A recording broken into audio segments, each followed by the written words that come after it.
Welcome to Uptown Chats, a podcast where we share stories about environmental justice by and for everyday people. I'm your co-host, Jaron. And I'm your other co-host, Lonnie. And today, we're continuing the conversation from our previous episode, where we spoke with Byron Ramos Gudiel, Executive Director of Center for Earth, Energy, and Democracy, otherwise known as SEED, and Manuel Salgado, who's the Federal Research Manager for WEACT's Federal Policy Office. During the first part of our conversation with Byron and Manny, we heard about the recent rollbacks at the federal level of regulations established by the Environmental Protection Agency, including the endangerment finding. If you have not listened to that episode, I encourage you to go back and do so before you dive into this one. Yeah, we'll make sure to include a link in the show notes for you to check that out. But today, we'll pick up where we left off and hear more from Byron and Manny about what the consequences of these rollbacks are for everyday people and what SEED and WEACT are doing in response to these rollbacks. But before we get too far ahead of ourselves, Lonnie, can you share WEACT's mission? Absolutely. WEACT's mission is to build healthy communities by ensuring that people of color and low-income residents participate meaningfully in the creation of sound and fair environmental health and protection policies and practices. Thank you. So as a quick recap from our previous conversation, under the Trump administration, the Environmental Protection Agency, otherwise known as EPA, is trying to abandon its responsibility to protect us from climate change. The EPA is required by law to protect us from air pollution that endangers public health and welfare, including greenhouse gases that are driving climate change. By repealing the endangerment finding and greenhouse gas standards for vehicles, the Trump administration is making climate denialism the official government policy and undercutting EPA's ability to act or to do anything about it. As we experience even worsening extreme weather and climate disasters, this decision will harm our health and our communities and our economy. Yeah, I think it's also worth noting that the EPA's repeal of the endangerment finding has no basis in the law, in science, or reality.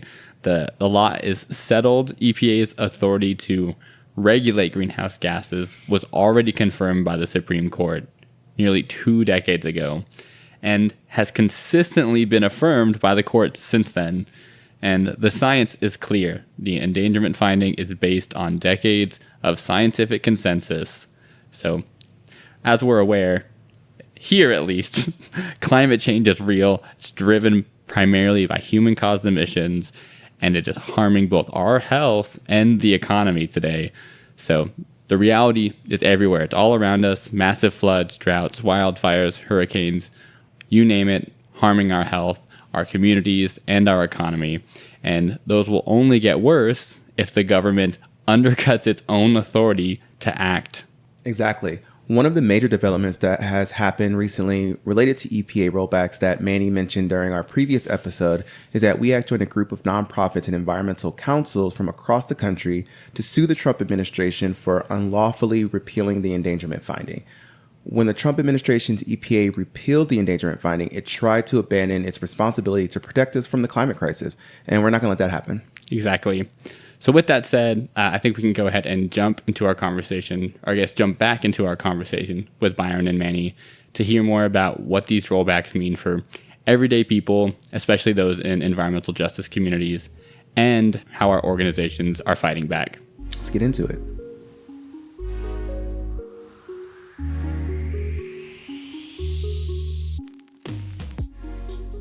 I appreciate you both shedding some more light on what this means for cities, for states, for advocates, for all of us who are doing this work, and what that means now for us, like you said, having to do more with less.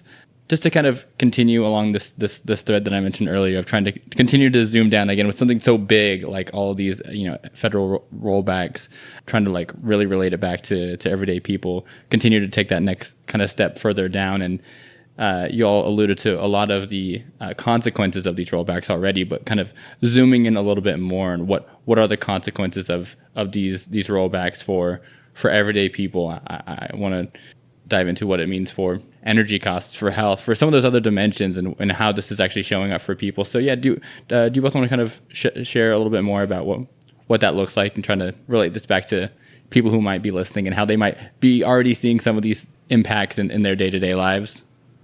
You know, immediate, easy answer in my well. First, let me say that the climate impacts don't just impact the atmosphere, right? Or it absolutely impacts us in a way that we feel in a very real way through wildfires, through the intensity of storms, the frequency of storms, the inability for us to actually like be able to prepare ourselves. Of course, and even if we are in a crisis, in an environmental crisis, what's the role of government? Now it's a huge question, right? Who actually comes in and supports these communities so that they can survive, whether it be a wildfire or any other ways in which climate is impacting the atmosphere and then therefore impacting us. But even beyond that, I do think that a really good example is the rollbacks of the incentives for clean energy. The idea really around the issue of affordability is that clean energy is more affordable, right? And so the more clean energy we have online, the lower our bills, right? And so with those incentives gone, you've already seen this that the affordability of heat during winter is like off the charts in some communities. In some communities, actually, it's just as much as you pay in rent over the winter. And so it has the impact that it's going to continue to have on local economies and rates of affordability is going to be enormous. Our overall reliance on fossil fuels, we see has led us to war and now, rising gas prices. And so I think that particularly in low-income communities of color, communities that are already breathing the dirtiest air, the repeal of these safeguards, like the endangerment finding, will make things much worse health-wise. And these are communities that have least access to healthcare. And when they do have access to healthcare now, the price of healthcare is doubling in some cases. And of course, community health has an impact on local economies. And so there's just going to be this domino effect of rollbacks of these kinds that of course we want to focus on the impact that these rollbacks have on the environment, but we are part of the environment.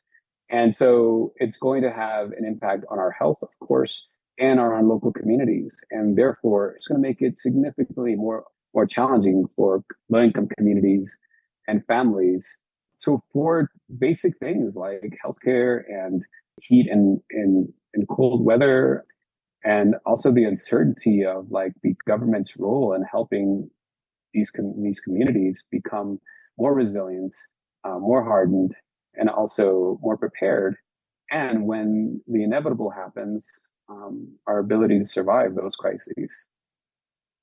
I love, Byron, that you're bringing up things like healthcare into this, because I think that something that regular people who aren't, knee deep in environmental data and environmental advocacy may not understand is that there isn't an aspect of your everyday life that goes untouched by climate change. And what I mean by that is that there's not an aspect of your everyday life that is made less expensive by climate change. And in fact, quite the opposite, right? There are a lot of ways that we can demonstrate how climate change is making everyday life more expensive across the board, right? And so that's true of healthcare, like Byron mentioned, right? Whether that's because the healthcare system on days where we see extreme heat is taxed and overburdened and put to an extreme, or whether that's because the same facilities that are emitting CO2 in the atmosphere are also emitting particulate matter and NOx, which causes huge numbers of cases of childhood and adult asthma, which also puts additional burden on our healthcare system. Or whether it's because of the increased blood pressure and cancer rates that communities across the country feel from these very same pollution sources, right? So even just in the healthcare area, those are already multiple ways, and that's not an exhaustive list, right? Those are just the top ones that I can think of, and where climate change and our inability to rein in climate pollution actually makes healthcare more expensive. But you also look at it in housing prices, right? Try to get homeowners insurance in Texas or Florida or California right now, right? And if you are able to get an insurance policy, it's way more expensive because those areas are dealing with higher incidence. You might say, I don't own a home. That doesn't affect me, but it does, because whoever owns the home that you live in is charging you higher rent to be able to cover their increased costs to insure that home. And so that touches everyone's cost of living, right? When we talk about increased electricity prices, it's not just how much the energy costs to generate. It's also the fact that climate change disasters constantly impact the energy grid, whether it's through limiting the fuel when we have a hurricane come through the Gulf and we're not able to process as much natural gas or oil, that increases prices. But also when those same climate disasters destroy infrastructure, right? Just a couple, or just last year, we saw a storm called the Derecho that came through Houston with hurricane force winds and tore down a large amount of transmission infrastructure to where residents there were, had power outages that lasted weeks, if not months. And, that's just one example of how we're having to shoulder those costs nationwide, by climate disasters. And then we're also dealing with increased utility costs because the current administration refuses to deploy the cheapest energy, which also happens to be the quickest energy that we can get online and the safest for communities, which is clean renewable energy like solar and wind, right? And so when we have those projects being stopped for no reason other than political opposition, that increased our costs as well. And so those are just like a small number of the ways in which that we're all paying more because we refuse to address climate change. And I do feel that if people have like a little bit more of understanding, if you got your monthly bills and it broke it down, if you went to the grocery store and said you paid this much more for your avocados this week, or this much more for other fruits and vegetables, or this much more for your beef because of the climate impact of those industries or disasters on those industries, then we would probably be a little bit more thoughtful about how we spend our money and how climate change is impacting our wallets. But I think that's a really interesting question to ask, and it's really really important one to ask because I don't think that a lot of people have a real solid grasp on just how much their daily lives are affected by the increase in costs due to climate change. Yeah, and just to go to a previous point that you made, Manny, earlier on about like what's driving this administration to do so much deregulation on environmental protections. The administration really is running a wealth transfer in reverse. It's taking money in the form of higher energy bills, more medical costs, more missed work, more emergency room visits out of pockets of the most economically vulnerable people in this country, and handing it to fossil fuel corporations as really protected profit. Every regulation they strip is a subsidy to polluters paid for by our community's health and our community's finances. That's not deregulation. That's economic violence with a legal signature on it, to be real. Like, they boasted, something like 30 plus deregulations last year, and they were like celebrated the largest deregulation in like our history, right? This administration did. And so it really like, it isn't just about deregulation of energy protections. It is the impact that it's going to have on communities that we all work with that are already overburdened and historically marginalized from prosperity. And so the ability for these communities to build prosperity in the ways that we have envisioned it, we had imagined it, just really in some places goes away. Man, I think this is a moment where I would say, say it again louder for the people in the back, but we don't have to do that. You can just rewind and hear it again. One thing that we often hear when we talk to elected officials and politicians is this idea that, hey, my people don't care about that, right? They're not worried about what, the environment and what's going on. That's not what's going on. They care about the affordability, their healthcare. This is getting more expensive and things, and affordability. And they talk about that in such a way that they think that, climate has nothing to do or does not impact. So I really love hearing that, we're really kind of rooting some of this messaging and changing that narrative to say, no, these rollbacks that you think that are insignificant or not part of the political conversation are having extreme impacts. And they're a part of a larger whole where folks are feeling it, financially, affordability issues, displacement issues, not having electricity for a certain long amount of time, and how devastating that can be, and what that does for income and just your psychological and social well-being. So a lot of these things, I think it's really just important that we keep putting that message out there in that narrative that these things are important and they're all connected. It's very intersectional. So with all that being said, I appreciate the work that Seed and, obviously We Act has been doing around this, and kind of starting here with this, getting this message out and talking about what's actually happening and educating folks on what's going on. Do you guys both want to kind of go into a little bit more detail on like what Seed and what We Act is doing in response to these rollbacks? I can start us off here, and then I can let Byron get the final word in. So just this week, we announced that We Act has joined a lawsuit with a lot of other organizations. So we're suing the EPA on the endangerment finding because we feel that, the endangerment finding, the science on that is really clear. And we know that it's inexcusable for the government to move in a direction that is counter to the stated mission of the EPA and what the science says. So I think that, first and foremost, I wear that as a badge of honor. I'm glad that, that's something that we've chosen to do. And I think that that's going to be an avenue of pushback that's vitally important in this time. I think outside of that, we've done a lot exploring one of the things that you just brought up, and the fact that, whether or not people are connecting the stories of these rollbacks to how it affects their everyday lives. And so we're actively engaged in, measuring the public opinion on that with various polling partners. We've done a lot of work in that.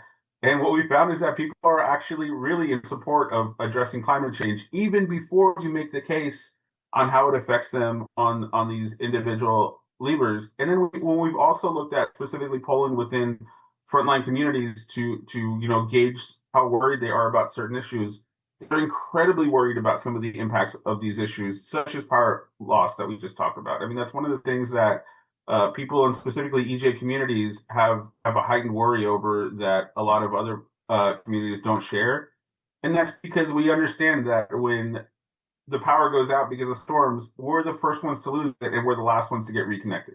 Right? We've seen that lots of times with hurricanes along the Gulf Coast and EJ communities. We've seen that, in snowstorms. We've seen that all over the country. And so that's an area where we're trying to connect those dots for the communities so that they can advocate for that, but also, educate politicians on that fact so that we can, have legislation that appropriately addresses some of these issues and provides relief to the communities that we advocate for.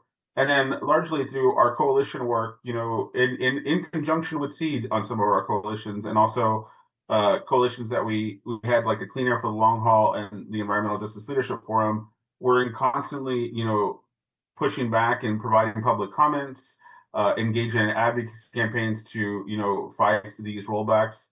It's a very difficult time. We don't have many friendly ears within the administration, and it's clear that the administration has goals that are not aligned with environmental justice.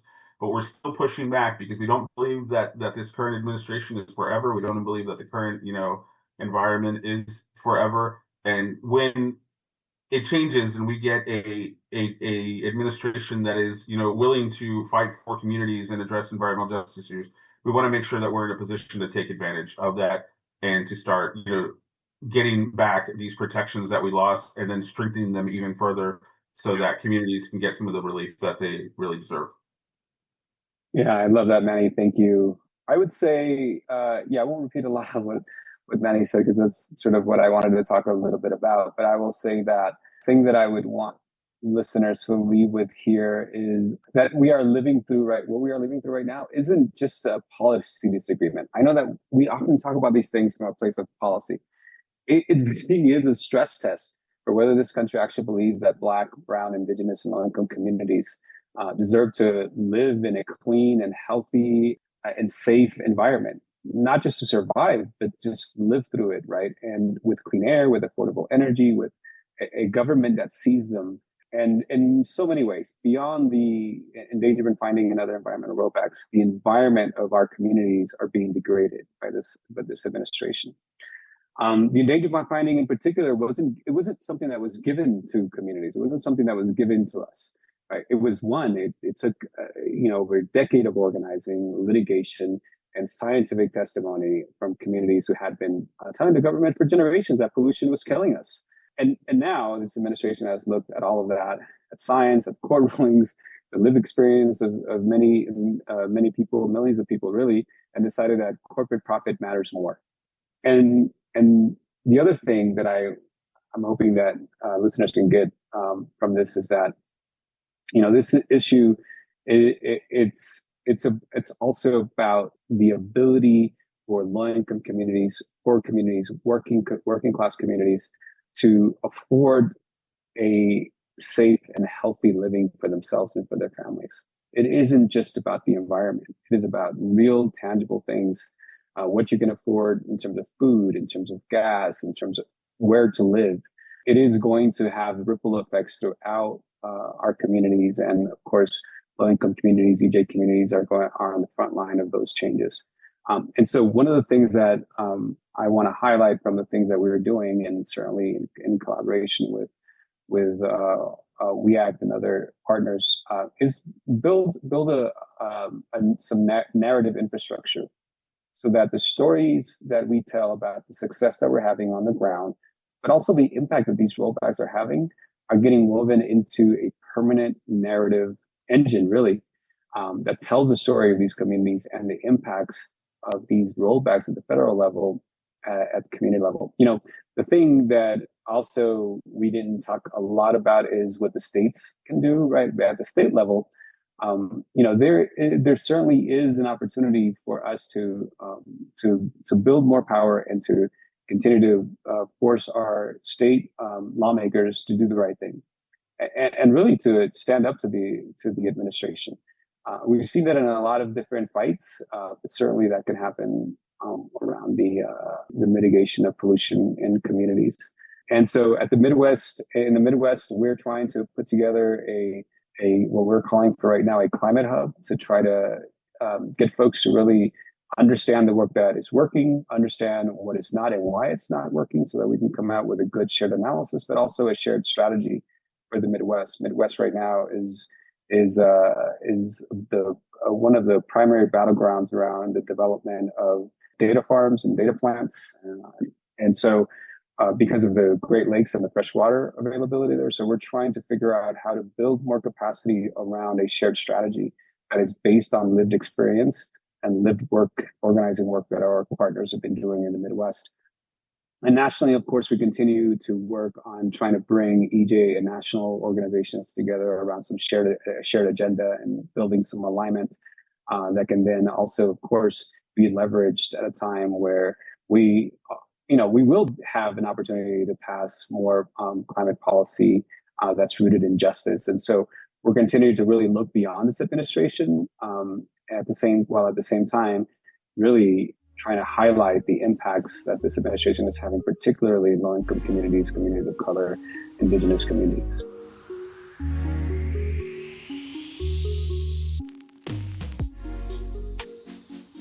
Thanks for listening. If you like this episode, make sure to rate and review the show on whatever platform you listen on. If you have thoughts about the show or suggestions for topics you want us to discuss, we encourage you to reach out to us at podcast@weact.org. I also want to remind listeners about our Uptown Chats hotline, where listeners can call in with questions they have about a climate and environmental justice. So if you got a question, call 877-UPTOWN-6. That's 877-878-6966. Give us a call. And check out WEACT on Facebook at WEACT4EJ. That's WEACTFOREJ. On Instagram, Blue Sky, and YouTube at WEACT4EJ. That's WEACT4EJ. And check out our website, weact.org, for more information about environmental justice. Until next time. Bye. Cheeks.